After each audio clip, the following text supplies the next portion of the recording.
যেই পিতা মাতা তার সন্তানদেরকে আদব শিখায় না, কোরআন শিখায় না, ইসলাম শিখায় না, কিয়ামতের ময়দানে ওই সন্তান আল্লাহর কাছে মামলা দায়ের করবে, আল্লাহ আমার বাপ মা আমারে কোরআন না শিখাই আমারে গুমরাহি বানাইছে, আমাকে পথভ্রষ্ট বানাইছে, এটা আমার কথা নয়, কথা কার? وقال الذين كفروا ربنا أرنا الذين أضلانا من الجن والإنس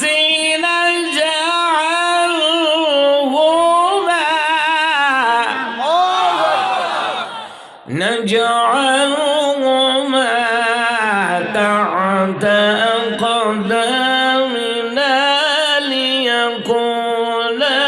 من الأسفلين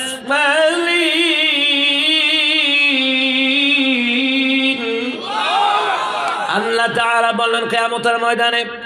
অস্বীকারীরা, পাপিষ্ঠরা, পাপীরা তারা বলবে, হে আমাদের রব, দুনিয়ার ওই সকল জিনদেরকে দেখা দেন যারা আমাদেরকে দিনের পথ থেকে গুমরা করেছে,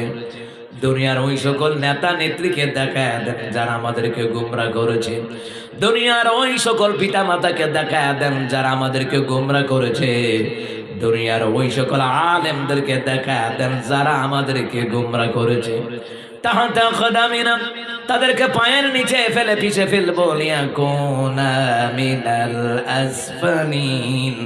যাতে করে তার অপমানিত হয়, লাঞ্ছিত হয়। মুসলমান ইমানদারেরা যারা হাতে ধরে নিজের সন্তানদেরকে পথভ্রষ্ট করায়, নেতা নেত্রীরা যারা তাদের জনগণকে, তাদের কর্মীদেরকে পথভ্রষ্ট করায়, কিয়ামতের ময়দানে অপমানের সাথে, লাঞ্ছনার সাথে তাদের উত্তরসূরিগুলা, সন্তানগুলা, তাদের কর্মীগুলা অপমান করবে। এটা মোল্লার কথা নয়, কথা কার?